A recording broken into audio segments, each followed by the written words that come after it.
हाँ जी, बहुत बढ़िया। Good morning, good morning.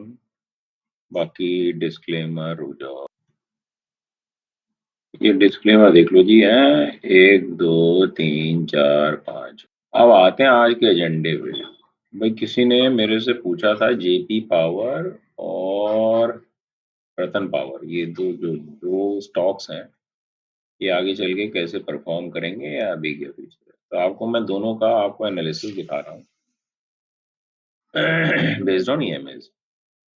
तो आप पास परफॉर्मेंस इनकी देखो, ठीक है, कैसे शेयर कैसे काम करता है। जब भी डेली टाइम फ्रेम में शेयर 200 ईएमए से काफी ऊपर चला जाता है तो वो करेक्शन मोड में आते आता है। ठीक है, ये मैं लॉन्ग टर्म आपको बहुत ज्यादा नहीं बता रहा हूँ, बट आपको इस तरह बता रहा हूँ कि हाँ भाई, आप शॉर्ट टू मीडियम अगर चल रहे हो तो आपको वो सारी चीजों का ख्याल रखना है। तो ये शेयर बहुत ज्यादा कंसोलिडेट होने के बाद एकदम से भागा था जेपी पावर। तो अब ये कितना ऊपर जाएगा ये कहना बड़ा मुश्किल है, बट जब इस तरह का हिसाब किताब बनता है, ये वाला, ठीक है, जैसे चौड़ा हो गया, तो आप ही समझो कि धीमे धीमे धीमे धीमे अगर इसको सारे ईएमएस को ऊपर लेके नहीं जाएगा तो ये आगे नहीं जाएगा। अब इसने एकदम से इतना बड़ा ब्रेक दिया, पावर सेक्टर वैसे भी बहुत तेजी से मूव नहीं करता है, तो एकदम से इसने इतना बड़ा ब्रेकअप दिया, उसके बाद ये करेक्शन मोड में आ गया डेली चार्ट। ठीक। अब हम इसको एनालाइज करते हैं वीकली चार्ट पे। वीकली चार्ट पे आप देखो, वीकली चार्ट पे इसने ब्रेकआउट्स बहुत कम ही दिए हैं पहले भी। 2018 से देखो आप, और अब ये थोड़ा सा भागने के मूड में है। लेकिन जब ये बहुत तेजी से भागता है तो ये 20 एमए के पास आता है। तो अभी ये करेक्शन मोड में ही है, थोड़ा बहुत ऊपर जाएगा नीचे जाएगा, लेकिन ये यहीं पे कंसोलिडेट करेगा। अब ये बहुत ज्यादा बहुत लंबे समय तक मुझे नहीं लगता भागेगा। ये टाइम फ्रेम हो सकता है आपका 10 दिन का हो, 15 दिन का हो, महीने भर का हो। लेकिन आप इसको इस अगर पावर सेक्टर के शेयर्स को ले रहे हो तो आपका विजन मिनिमम 4 महीने 5 महीने का होना चाहिए। और उसमें अगर आपको कोई भी ऐसा ब्रेकआउट दिखता है, जैसे अभी आप 13 पे खड़े हो, कुछ दिन कंसोलिडेट करने के बाद ये ईएमएस ऊपर आएंगे, यहाँ पे थोड़ा सा आपको दिखेगा, उसके बाद जब ये दोबारा भागता है, तो जब भी भागे, जब भी कोई आपको एकदम से राइज मिले इसके अंदर, तो उसको काट दीजिए उस टाइम पे, क्योंकि उसके बाद वहां पे पैसा ब्लॉक करने का कोई फायदा नहीं है।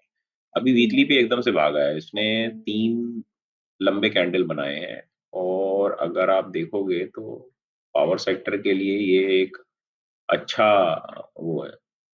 और अगर हम इसको यहाँ से देखेंगे, ये हम ऊपर ले गए और ये हमने देखा अब ये नीचे भी आया है, तो इसने करीब 40% के आसपास का इसने दे दिया। ठीक है, आपको रिटर्न कितने में दिया? 64 डेज में दिया। और क्या एक्सपेक्ट कर रहे हो? ठीक है, तो अभी ये यहीं पे करेक्ट होगा, यहीं पे चलेगा। पहले का ही पैटर्न आप देखो, सेम पैटर्न है। ये यहाँ पे भागा कंसोलिडेशन के बाद, कंसोलिडेशन के बाद भागने के बाद ये करेक्शन में आया, और करेक्शन में आने के बाद फिर भागा। तो अभी अगर मार्केट पे भी बहुत कुछ डिपेंड करता है कि ओवरऑल मार्केट सिनेरियो कैसा है, लेकिन अब ये बहुत ज्यादा भागेगा नहीं आया, अब ये यहीं कंसोलिडेट करेगा। ठीक है, और इसके बाद ये जब दोबारा भागेगा तो ये थोड़ा अच्छा भागेगा। तो ये है सिनेरियो। अब आप वीकली भी देख ही रहे हो, वीकली में भी कोई भी बहुत तगड़ा तो कंसोलिडेशन फेज से बाहर आया नहीं है। ये इसका लास्ट था रेजिस्टेंस जो उसने तोड़ा था। अब अगला रेजिस्टेंस आपको जो दिख रहा है वो यहीं पे है, जो उसने बना दिया है नया रेजिस्टेंस। ज्यादा दूर में जाए, ज्यादा एनालिसिस क्यों करें। ठीक है, यहाँ तक आया, इसको तोड़ा नहीं इसने, तो आप ये देख लो कितनी बार पहले भी ये यहाँ पे रुका है। अगर हम लाइंस पे जाएं, ये में कोई बंद करते हैं, तो आप देखो कि ये वाला जो जोन है, ये जोन इसका ये स्ट्रॉन्ग रेजिस्टेंस है। और उसके बाद जो रेजिस्टेंस इसकी आएगी वो आएगी यहाँ पे,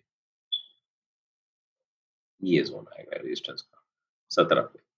तो अब आप वेट कर सकते हो 17 तक, उसके बाद जो आएगी रेजिस्टेंस वो आएगी ये, ठीक, 18 19 पे। तो ये सब आपको नजर में रखना है कि भाई यहाँ पे अगर आता है शेयर तो उसके बाद फिर से एक बार नीचे आएगा। आपने 13 14 पे बाई कर रखा है, लेके बैठे रहो। ठीक, अब इंतजार करो कब जाएगा। टाइम कोई माइकल लाल नहीं बता पाएगा आपको कि कब पहुंचेगा। लेकिन फिलहाल ये जहाँ पे है, इसका जो पुराना रेजिस्टेंस था वो ये वाला था, ये वाला। ठीक है, ये वाला इसने तोड़ा। हम पॉइंट ले रहे हैं, कैंडल के हिसाब से नहीं चलेंगे, कैंडल के हिसाब से चलेंगे थोड़ा ऊपर हो जाएगा। वीकली में पॉइंट ही आएगा, डेली के हिसाब से कैंडल ऊपर चला जाएगा। डेली के हिसाब से आप देखो ये थोड़ा-सा ऊपर जाएगा ये। और अगर हम इसको और आवरली के हिसाब से कर देंगे थोड़ा और ऊपर चला जाएगा क्योंकि वो मिड पॉइंट्स लेता है हमेशा टाइम के।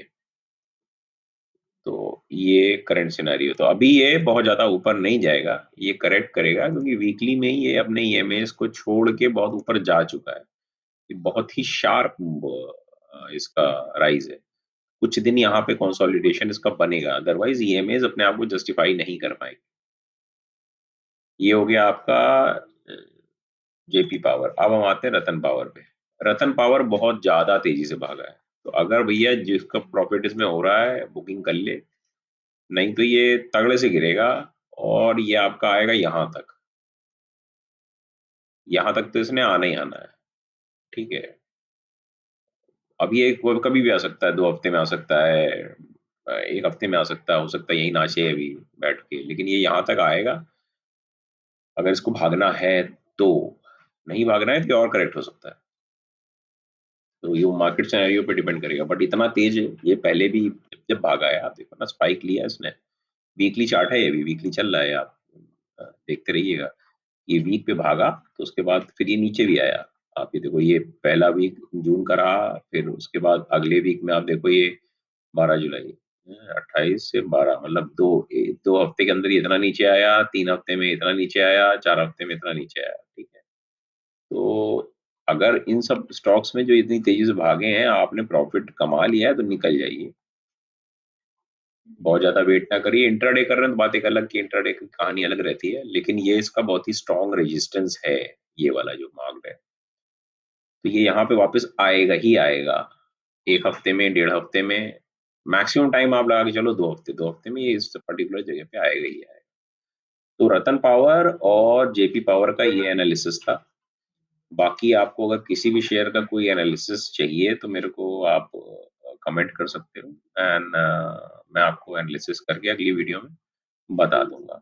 सब्सक्राइब कर लीजिएगा तो आपको ऐसे एनालिसिस मिलते रहेंगे और नहीं मज़ा आया तो मत करिएगा।